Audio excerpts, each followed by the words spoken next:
இன்றைய news channel நண்பர்களுக்கு வணக்கம். நண்பர்களே, மிசைல்கள் தயாரிப்பதில் நமது நாடு மிக சிறந்து விளங்குகிறது என்பது உங்களுக்கு தெரியும். அக்னி மிசைல் வகையிலிருந்து பிரம்மோஸ் மிசைல் வரை நாம் உலகத்திலே மிக சிறந்த மிசைல்களை தயாரித்து வைத்துள்ளோம். அக்னி மிசைல்கள் என்பது பாலிஸ்டிக் மிசைல்கள் எனப்படும். பாலிஸ்டிக் மிசைல் என்றால் நமது இன்றைய நியூஸ் சேனல் நண்பர்களுக்கு தெரியும். அதாவது நேரடியாக மேலே உந்தப்பட்டு அங்கு ராக்கெட்டின் எரிபொருள் தீர்ந்தவுடன் அந்த வார்கெட் என்ற ஆயுதமானது திரும்ப தரையை நோக்கி அதிகமான வேகத்தில், ஒளியை விட 5 மடங்கு 6 மடங்கு 7 மடங்கு வேகத்தில் வந்து இலக்கினை தாக்கும் என்று நாம் பார்த்திருந்தோம். பிரம்மோஸ் மிசைல் என்பது ஒரு குரூஸ் மிசைல். இவற்றில் 1 அல்லது 2 ராம்ஜெட் என்ஜின்கள் பொருத்தப்பட்டிருக்கும். இந்த என்ஜின்கள் வேகத்தின் காரணமாக பிரம்மோஸ் மிசைல் மிக அதிகமான வேகத்தில் மாக் 3 என்ற வேகத்தில் நேரடியாக சென்று இலக்கினை தாக்கும். இது இலக்கினை தாக்கும் வரை இதனுடைய வேகம் குறையவே குறையாது, இதனுடைய வேகமும் மாறாத நண்பர்கள். இதைத்தான் பிரம்மோஸ் ஏவுகணை என்று கூறினோம். நண்பர்களே, தற்போது நம்ம இந்த பிரம்மோஸ் ஏவுகணையை உலகில் அனைத்து நாடுகளும் எனக்கு வேண்டும் என்று கேட்கின்றனவே, ஒரே கூச்சலாக இருக்கின்றது. இதற்கு என்ன காரணம் நண்பர்களே? வாருங்கள் நண்பர்களே, வீடியோவுக்குள் சென்று பார்க்கலாம். நமது இன்றைய யூடியூப் சேனலுக்கு சப்ஸ்கிரைப் செய்யாத நண்பர்கள் தயவு செய்து சப்ஸ்கிரைப் செய்து கொள்வதை அன்புடன் கேட்டுக்கொள்கிறேன்.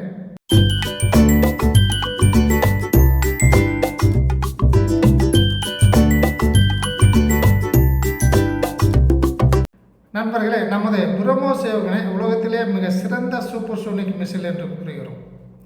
இந்த மிசைல்களை பிலிப்பைன்ஸ், வியட்நாம், மலேசியா, புரூனே போன்ற நாடுகள் எல்லாம் இந்த மிசைலை வாங்குவதற்கு முயற்சி செய்து கொண்டிருக்கின்றன.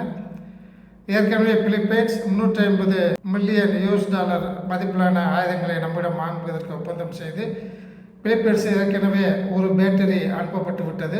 அடுத்ததாக வியட்நாம் தனது நாட்டிற்கு 750 மில்லியன் US$ மதிப்பிலான பிரம்மோஸ் ஏவுகணைகளை வாங்குவதற்கு கைத்திடப்பட உள்ளது நண்பர்களே.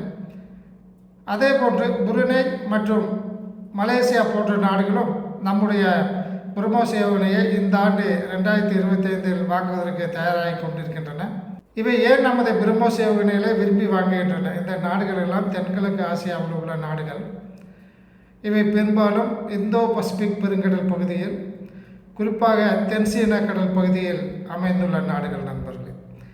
ஏற்கனவே சீனா தான் உலகத்தில் நாட்டாண்மை செய்யக்கூடிய நாடாக இருக்க வேண்டும், தென்சீன கடல் பகுதி முழுவதும் எனக்கு சொந்தம் என்று கூறிக்கொண்டு அங்கு ஏராளமான செயற்கை தீவுகளை அமைத்து கொண்டு அருகில் உள்ள Taiwan, Vietnam, Indonesia, Malaysia, Brunei, Philippines, Australia, தென்கொரியா போன்ற நாடுகளுக்கெல்லாம் பிரச்சனைகளை கொடுத்து வந்து கொண்டிருக்கின்றது. அந்த நாட்டு கடற்படையை சேர்ந்த கப்பல்களையும் படகுகளையும் விரட்டி அடித்து கொண்டிருக்கிறது. தென்சீன கடல் பகுதி வழியாக அவர்களெல்லாம் வரக்கூடாது என்று. தென்சீன கடல் பகுதியில் இவ்வாறு சீனா அதிக அளவில் நாடுகளை தொந்தரவு செய்து வருவதால் அமெரிக்கா உட்பட இந்த பிரச்சனையில் உள்ளே நுழைந்து தென்சீன கடல் பகுதியில் அனைத்து நாட்டு கப்பல்களும் இங்கு சென்று வரலாம், அதை சீனா தடுக்கக்கூடாது என்ற நோக்கத்தில் அதுவும் தன்னுடைய ஏராளமான ஆயுதங்களையும் கப்பல்களையும் விமானம் தாங்கி கப்பல்களையும் தென்சீனா கடலில் பசிபிக் கடல் பகுதியில் நிற்பாட்டியுள்ளது நண்பர்களே. சீனாவை எதிர்க்கக்கூடிய மிக முக்கியமான நாடு, மிக சிறிய நாடாக இருந்தாலும் அது பிலிப்பைன்ஸ் நாடு. பிலிப்பைன்ஸுக்கும் சீனாவிற்கும் இடையே அந்த கடலோர பகுதியில் இரு நாடுகளுக்கும் இடையே அடிக்கடி மோதல்கள் நடந்து வருகின்றன என்பதை நமது இன்றைய நியூஸ் சேனல் நண்பர்கள் அறிவீர்கள் நண்பர்கள். ஆக இந்த சீனாவின் கப்பல்களை அல்லது அவர்கள் தாக்க நினைத்தால் பிலிப்பைன்ஸ் மேலே தாக்குவதற்காக இந்தியாவிடமிருந்து பிரம்மோஸ் வகை ஏவுகணையை வாங்கியுள்ளது. அதே போன்று வியட்நாமுக்கும் சீனாவுக்கும் ஏற்கனவே 1970களிலேயே இரு நாடுகளுக்கும் இடையே பிரச்சனை நிலவி வருகிறது, எல்லை பிரச்சனை. ஆகவே வியட்நாம் அருகில் உள்ள ஒரு தீவும் தனக்கு சொந்தம் என்று சீனா சொல்லிக் கொண்டு வருவதால் சீனாவை எதிர்ப்பதற்காக மிக அதிக சக்தி வாய்ந்த பிரம்மோஸ் ஏவுகணையை 750 மில்லியன் US$ மதிப்பில் இந்தியாவிடம் வாங்குவதற்கு பேச்சுவார்த்தைகள்லாம் முடிந்து வாங்குவதற்கு தயார் நிலையில் வியட்நாம் நாடு உள்ளது நண்பர்களே. மலேசியாவும் புருனே நாடும் இந்தியாவுடன் பேச்சுவார்த்தை நடத்தி கொண்டு வருகிறது. இந்த இரு நாடுகளும் மிக விரைவில் இந்தியாவுடன் இந்த பிரம்மோஸ் ஏவுகணையை வாங்கும் என்று தெரிகிறது நண்பர்களே. சரி, இந்த பிரம்மோஸ் ஏவுகணையில் என்ன விசேஷம்? பிரம்மோஸ் ஏவுகணை தரையிலிருந்து ஏவப்பட்டு இலக்கினை நோக்கி சென்று கொண்டுள்ளதை பார்க்கலாம். நமது நாட்டின் INS சென்னை டெஸ்டாயர் கப்பலிலிருந்து பிரம்மோஸ் ஏவுகணை ஏவப்படுகிறது. அது இலக்கினை மிக துல்லியமாக தாக்கி அழிப்பதை பார்க்கலாம்.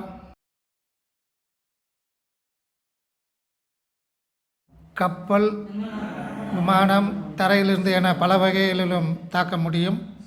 லடாக் பகுதியில் சீனாவிற்கும் பாகிஸ்தானிற்கும் எதிராக அவர்களை தாக்கும் அளவில் நமது பிரம்மோஸ் ஏவுகணைகள் விமானங்களில் பொருத்தப்பட்டு விமானங்கள் மிக தயார் நிலையில் உள்ளன. நண்பர்களே, இந்த பிரம்மோஸ் ஏவுகணை நாம் ஒரு இடத்திலிருந்து செலுத்தி விட்டால் தரையிலிருந்து செலுத்தலாம், கப்பல்களிலிருந்து செலுத்தலாம், அதே போன்று விமானங்களிலிருந்தும் செலுத்தலாம். இவை எல்லாமே தரையில் உள்ள இலக்குகளை, கடலில் உள்ள இலக்குகளை தாக்குவதற்கு பயன்படுத்தக்கூடிய கிரவுண்ட் அல்லது ஷிப் டு கிரவுண்ட் அல்லது ஏர் டு கிரவுண்ட் என்ற வகையில் இந்த மிசைல் அமைகின்றன. நண்பர்களே, இந்த மிசைல் அதிகமான வேகத்தில் மாக் 3 என்ற வேகத்தில் செல்வதால் இந்த மிசைலை யாராலும் நிறுத்த முடியாது, எந்த விதமான டிஃபென்ஸ் சிஸ்டமும் நிறுத்த முடியாது என்று கூறுகிறார்கள். உலகத்திலே இதுதான் மிக சிறந்த மிசைல் என்றும் கூறிக்கொள்கிறார்கள். நண்பர்களே, இந்த மிசைல் மிக வேகமாக சென்று தாக்குவதால் அது மட்டும் இல்லாமல் இதில் ஸ்டெல்தி கேரக்டர், ஒளிந்து செல்லக்கூடிய தன்மையும் இந்த பிரம்மோஸ் மிசைல் உள்ளது. ஆகவே எதிர் நாடுகளின் ரேடார்களுக்கோ அல்லது பறந்து வரக்கூடிய விமானங்களில் உள்ள ரேடார்களுக்கோ இந்த மிசைல் புலப்படாது. ஆகவே இது நேரடியாக சென்று இலக்கினை கட்டாயம் தாக்கும். அதிக வேகத்தில் செல்வதால் எந்த விதமான இன்டர்செப்டார் மிசைல்களும் இதனை தாக்க முடியாது. 290 கிலோமீட்டர் வேகம் வரை செல்லக்கூடியது. அதே போன்று ஏர் டு கிரவுண்ட் என்று சொல்லும்போது அதன் தொலைவு 500 கிலோமீட்டர் அளவு வரை உள்ளது. நண்பர்களே, அது மட்டும் இல்லாமல் நம்மிடம் இப்பொழுது 400 கிலோமீட்டர் தொலைவு செல்லக்கூடிய பிரம்மோஸ் ஏவுகணைகளும், 800 கிலோமீட்டர் அளவிற்கு செல்லக்கூடிய பிரம்மோஸ் ஏவுகணைகளும், 1000 கிலோமீட்டர் அளவிற்கு செல்லக்கூடிய நியூக்ளியர் வார்கெட், அணு ஆயுதங்களை ஏந்தி செல்லக்கூடிய பிரம்மோஸ் ஏவுகணைகளும் தற்போது நம்மிடம் தயாரிக்கப்பட்டு தயாராக உள்ளன. நண்பர்களே, ஆனால் ஒரு நாட்டிலிருந்து இன்னொரு நாட்டிற்கு மிசைல்களை ஏற்றுமதி செய்வதாக இருந்தால் 300 கிலோமீட்டர் தொலைவிற்கு மேலே செல்லக்கூடிய மிசைலை ஏற்றுமதி செய்யக்கூடாது என்ற உலக அளவிலான ஒரு சட்டம் இருக்கின்றது. அதனால்தான் 290 கிலோமீட்டர் வரை சென்று தாக்கக்கூடிய மிசைல்களை நாம் தற்போது ஏற்றுமதி செய்து கொண்டிருக்கிறோம். நண்பர்களே, இந்த மிசைல் இவ்வளவு சிறந்த மிசைலாக இருப்பதால் இந்த மிசைல் சென்று கொண்டிருக்கும் போது அதன் திசையை மாற்றி வேண்டிய இலக்கை தாக்கும் வகையில் அதை மாற்றக்கூடிய தன்மையும் இந்த பிரம்மோஸ் மிசைலில் உள்ளது. நண்பர்களே, இந்த மிசைல் தனக்கு வேண்டும் என்று இந்தோனேசியா நாடும் 2020ஆம் ஆண்டுகளிலிருந்து முயன்று வருகிறது. அது தனக்கு தேவையான நிதி ஆதாரம் இல்லாததால் சற்று யோசனை செய்து வருகிறது. இந்த வருடம் ஜனவரி மாதம் ரிபப்ளிக் டே நிகழ்ச்சிக்கு இந்தோனேசியாவின் பிரதமர் அவர்கள் வந்து பங்கேற்க உள்ளார். அவர் அப்போது பேச்சுவார்த்தைகள் நடத்தி இந்த பிரம்மோஸ் ஏவுகணையை வாங்குவதற்கும் மற்றும் பிற ஆயுதங்களை வாங்குவதற்கும் இந்தியாவுடன் பேச்சுவார்த்தை நடத்துவார் என்று தெரிகிறது. நண்பர்களே, இந்தோனேசியா நாட்டிற்கு இந்தியா லைன் ஆஃப் கிரெடிட்டில் நிதி உதவி செய்யும் என்றும் தெரிகிறது.